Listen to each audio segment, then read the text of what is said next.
Bismillahirrahmanirrahim. Assalamualaikum warahmatullahi wabarakatuh. Alhamdulillahirabbil alamin. Wassalatu wassalamu ala asyrafil anbiya wal mursalin nabiyina Muhammad wa ala alihi washabbihi ajmain. Puji syukur kita panjatkan pada Allah. Salawat dan salam semoga tercurah pada junjungan kita Nabi besar Nabi Agung Muhammad sallallahu alaihi wasallam. Monggo bisa dibaca doa agar tidak dihapus nikmat secara mendadak. Bismillahirrahmanirrahim. Pembahasan dari kitab Riyadhus Shalihin karya Imam An-Nawawi rahimahullahu taala, kitab Ad-Da'wat bab 250, keutamaan doa. Doa agar tidak dihapus nikmat secara mendadak. Hadis nomor 1478. Wa 'an Ibnu Umar radhiyallahu anhuma qala kana min du'ai Rasulillahi sallallahu alaihi wasallam Allahumma inni a'udzubika min zawali ni'matik wa tahawuli afiatik wa fujaati niqmatik wa jami'i sakhatik. Rawahu Muslimun.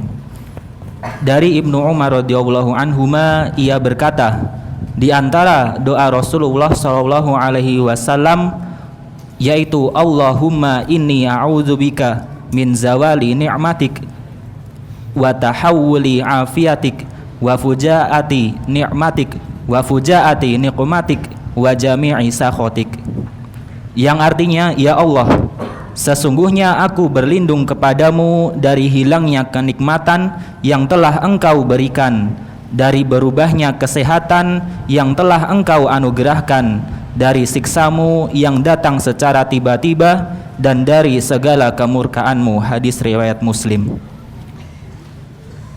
Imam Nawawi menyebutkan dalam kitab Ad-Da'wat, kitab kumpulan doa, beliau menyebutkan hadis nomor 1478 di sini, wa an Ibnu Umar radhiyallahu anhuma, dari Ibnu Umar radhiyallahu anhuma. Qal, Ibnu Umar mengatakan, kana min du'ai Rasulillah sallallahu alaihi wasallam, di antara doa yang Rasulullah sallallahu alaihi wasallam rutin baca, yaitu bacaan Allahumma inni a'udzubika min zawali ni'matik. Ya Allah, aku memohon perlindungan kepadamu.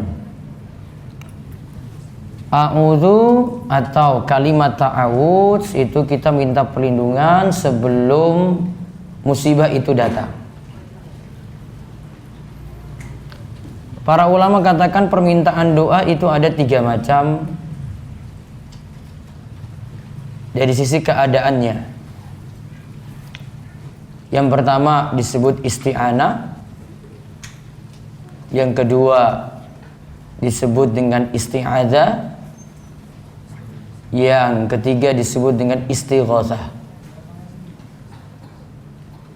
Yang pertama tadi isti'anah, itu minta tolong, alias kita minta doa kepada Allah. Kemudian isti'adzah itu minta perlindungan. Istighatsah minta diangkat dari musibah. Ini semua bentuk permintaan. Bentuk permintaan ini para ulama bagi lagi jadi 2. Ada dari sisi yang diminta, dilihat dari sisi yang diminta. Ada di situ yang diminta adalah cuma kekhususan Allah yang bisa kabulkan. Makhluk nggak bisa. Kemudian yang kedua, ada permintaan yang makhluk bisa penuhi, dengan catatan makhluk tersebut itu hidup, hadir, dan mampu. Kalau yang pertama tadi dari sisi permintaannya yang diminta hanya kekhususan Allah saja. Ini contoh meminta rizki. Minta rizki hanya Allah yang beri. Maka kalau ada yang minta rizki kepada selain Allah, dia jatuh dalam kesyirikan. Kemudian yang kedua tadi minta sesuatu yang ini masih bisa minta kepada makhluk. Dengan catatan apa tadi? Hidup, hadir, dan mampu. Maka isti'anah, isti'adzah, istighosa masuk 2 rincian tadi. Masih boleh meminta kepada makhluk, masih boleh juga minta perlindungan kepada makhluk, masih boleh juga minta diangkat suatu kesulitan pada makhluk dengan catatan yang dimintai itu hidup, hadir, dan mampu. Jika yang dimintai itu sudah meninggal dunia, berarti dia minta kepada orang mati. Termasuk kepada orang soleh juga di situ, jatuh pada kesyirikan. Syiriknya syirik akbar. Nah, kalau yang kita bahas di sini kalimat ta'awudz tadi, isti'adzah. Apa beda isti'adzah dengan istighosa? Kalau isti'adzah itu minta perlindungan sebelum musibah itu datang. Kalau istighosa minta diangkat musibah, berarti musibah sudah turun. Baru ada istighosa. Maka istilah istighosa yang tepat seperti itu. Bukan belum apa-apa, ujian saja belum masuk, sudah istighosa dulu. Istighosa kubra. Musibah sudah datang belum? Belum, ujian aja belum kok. Ujian masih pekan depan. Sudah istighosa kubra dulu. Istighosa kubronya isinya apa? Ya, sholawatan. Bukan kayak gitu. Istighosa ya minta, doa. Betulnya doa minta pada Allah. Seperti pada kalimat ya hayyu ya qayyum bi rahmatika astaghits wa aslih li sya'ni kullahu wa la takilni ila nafsi tarfata ainin abadan. Ya hayyu ya Allah yang maha hidup, ya qayyum yang tempat bergantung setiap makhluk. Bi rahmatika astaghits. Nah, sini ada kalimat dengan rahmatmu aku minta diangkat musibah. Aku beristighosah. Nah, itu kalimatnya di situ. Itu kalimat istighosah itu. Musibah sudah turun, dia minta pada Allah itu diangkat. Jadi intinya ada kekhususan hanya Allah saja yang bisa kabulkan permintaan tersebut, hanya berarti minta pada Allah. Kalau di sini yang dimintai perlindungan, oh ini khususan Allah ini. Karena nanti dimintai perlindungan di sini, ya Allah aku minta perlindungan kepadamu dari hilangnya nikmat, agar nikmat yang ada itu tidak hilang secara keseluruhan. Wa tahawuli afiyatik, dan keadaan selamat tidak berubah jadi bencana. Wa fujaati nikmatik, dan nikmah. Ingat ya, ini nikmah. Tadi yang awal itu apa? Nikmat. Kalau ini apa? Nikmah. Salah baca, salah makna loh itu. Yang pertama tadi apa? Pakai ain kan? Nikmah. Kalau ini nikmah, pakai qaf. Yang satu artinya nikmat, yang satu artinya musibah. Salah baca artinya fatal nggak? Oh fatal sekali. Ya Allah berikan aku nikmah. Salah baca itu. Ada yang sok-sokan fasih lagi coba lihat. Ya Allah selamat, ya Allah segera berikanlah kami nikmah. Wah sudah betul salah doa. Salah lafaz loh itu. Cuma beda ain dan qaf. Satu qalqalah. Ya kan? Beda makna. Wa fujaati nikmatik. Ya Allah aku minta perlindungan dari fujaah, tiba-tiba, mendadak. Nikmah, musibah, bencana yang datang tiba-tiba. Wa jami'i sakhatik, dan seluruh, nah jami' seluruh atau segala, sakhatik kemurkaanmu. Nah di sini berarti berisi berapa hal di sini. Satu, minta supaya minta perlindungan agar nikmat tidak hilang, zawal itu hilang.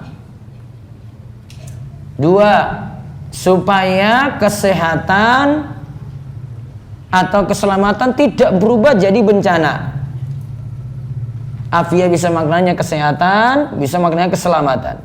Terus yang ketiga, minta perlindungan dari musibah yang datang tiba-tiba. Yang keempat, minta perlindungan dari seluruh kemurkaan Allah gara-gara salah kita sendiri ketika buat salah atau buat maksiat. Nah, ini dihafalkan. Ya, biar kalau mau jatuh sakit, baca ini nanti. Ya Allah, lindungi saya supaya keadaan sekarang saya tidak berubah jadi sakit. Nikmat sekarang ada, ya Allah, mudah-mudahan nikmat ini bisa dipertahankan, tidak berubah, jadi nikmat itu hilang. Atau jangan sampai datang musibah tiba-tiba. Termasuk di sini, ya, gempa. Kemarin ada isu gempa berapa di Jogja? 8. Ya sudah, baca doa ini saja. Terlalu mikir-mikir gempa mau datang atau enggak. Baca ini, wa fujaati nikmati, supaya tidak datang musibah tiba-tiba. Wa jami'i sakhati, supaya selamat dari seluruh kemurkaan Allah. Sekarang kita lihat faedah dari hadis. Ada 8 faedah di sini.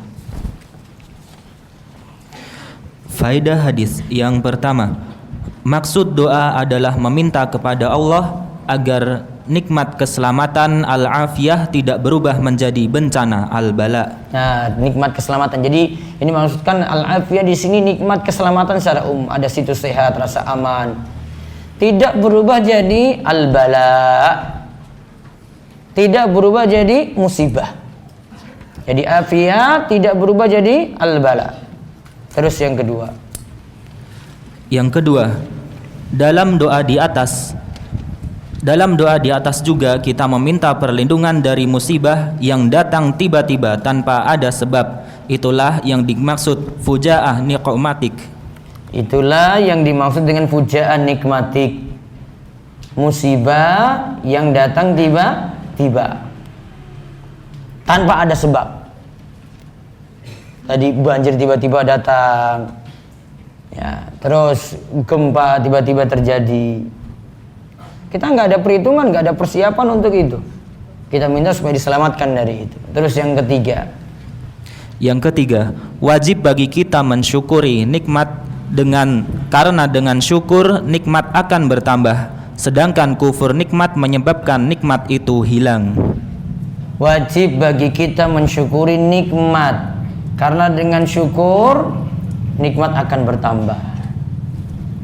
La in syakartum la azidannakum. Jika kalian itu mau bersyukur, aku akan nambahkan nikmat bagi kalian. Sedangkan kufur nikmat menyebabkan nikmat itu hilang. Ada yang ingkari nikmat Allah, atau contohnya dia sandarkan nikmat tadi pada dirinya sendiri. Di antara bentuk kufur nikmat itu adalah nyatakan nikmat tersebut karena sebab dirinya sendiri. Ini keterangan dari Syekh Muhammad bin Abdul Wahab dalam kitab Tauhid. Ketika beliau membahas tentang masalah syukur dan orang yang kufur nikmat. Apa di antara bentuk kufur nikmat? Seseorang menyandarkan nikmat pada dirinya sendiri. Saya punya kekayaan, wah itu karena saya itu kerja keras. Saya sehat, wah memang karena saya itu rajin olahraga. Saya resepnya ini dan ini. Harusnya apa yang dia lakukan? Saya dapat ini semua, nikmat ini semua Allah yang beri. Ya, saya dapat ini semua Allah yang beri. Sandarkan dulu pada Allah. Alhamdulillah saya bisa sehat. Alhamdulillah saya bisa terus kuat gitu. Nyebut dulu alhamdulillah, bukan karena dia. Wah, saya memang otaknya pintar, IQ saya itu sekian gitu. Ya kalau IQ-nya bikin orang stres juga bisa. Ada IQ-nya luar biasa, stres. Ya, jangan sandarkan pada diri sendiri. Kalau nikmat itu dicabut sudah selesai. Sandarkan pada Allah. Di sini diajarkan nikmat itu sandarkan pada Allah. Maka nantinya Allah nanti cabut nikmat tersebut. Kita minta pada Allah supaya nikmat tadi tidak dicabut. Terus yang keempat, di antara bentuk musibah al-bala adalah hilangnya nikmat secara total atau nikmat berganti dengan musibah. Di antara bentuk musibah, ingat ini di antara bentuk musibah. Musibah itu nggak mesti, ya, gempa besar itu nggak mesti. Sini apa? Nikmatnya itu hilang, atau nikmat berganti dengan apa? Musibah. Nikmatnya berganti dengan musibah. Termasuk musibah di sini adalah musibah dalam hal agama. Nikmat itu dicabut. Tadi dia nikmat ngaji.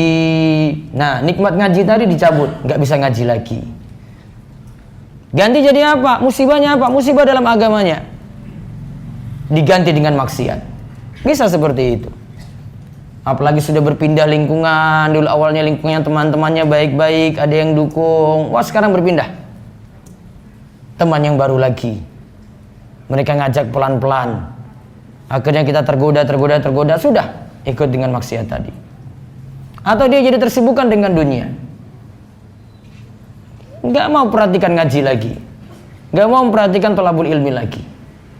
Ya, bisa nikmat tadi diubah jadi musibah seperti itu. Musibah yang ada bisa jadi musibah dunia, bisa jadi musibah agama. Yang paling berat kalau yang menimpa kita itu musibah dalam hal agama. Kalau musibah dalam hal dunia, dia rasakan sakit. Mungkin kalau orang musibah dalam hal agama, dia bisa enjoy saja hidupnya. Dia sakit jadi pengen sehat gitu. Kalau musibah dalam hal agama, kadang ada orang enjoy saja dengan maksiatnya tadi. Wah, saya sudah senang ini seperti ini keadaannya. Padahal itu jadi bala, itu jadi musibah. Terus kelima, hilangnya nikmat secara mendadak lebih berbahaya daripada hilangnya nikmat secara perlahan. Nah, nikmat itu hilang, dadak langsung hilang. Tiba-tiba itu langsung hilang. Itu lebih parah dibandingkan nikmat tadi pelan-pelan hilang. Apa sebabnya? Lihat di poin nomor 6. Yang keenam, hilangnya nikmat secara mendadak tanda tindakan melampaui batas seorang hamba dan semakin bertambah kedurhakaan kepada Allah. Tanda hamba itu telah melampaui batas dan semakin bertambah kedurhakaan pada Allah, maka Allah cabut nikmat itu tiba-tiba. Musibah datang itu dadakan. Itu sebabnya, ini kata si Salim bin Aid al-Hilali. Terus yang ketujuh, hilangnya nikmat secara bertahap adalah sebagai peringatan bagi hamba supaya terus bisa muhasabah diri dan agar hubungan hamba dengan Allah bertambah menjadi lebih baik. Itulah bentuk kelemah lembutan Allah pada hambanya agar hamba tersebut bertaubat dan kembali kepada Rabb-Nya. Hilangnya nikmat secara bertahap, di sini kata si Salim bin Aid al-Hilali, beliau katakan itu peringatan bagi hamba supaya terus bisa introspeksi diri alias muhasabah. Terus dia bisa bertambah jadi lebih baik. Maka Allah hilangkan pelan-pelan. Oh, dia bisa sadar nih kalau pelan-pelan. Akhirnya ada yang nanti bertobat lalu kembali kepada Allah. Itu tanda lemah lembutnya Allah pada kita.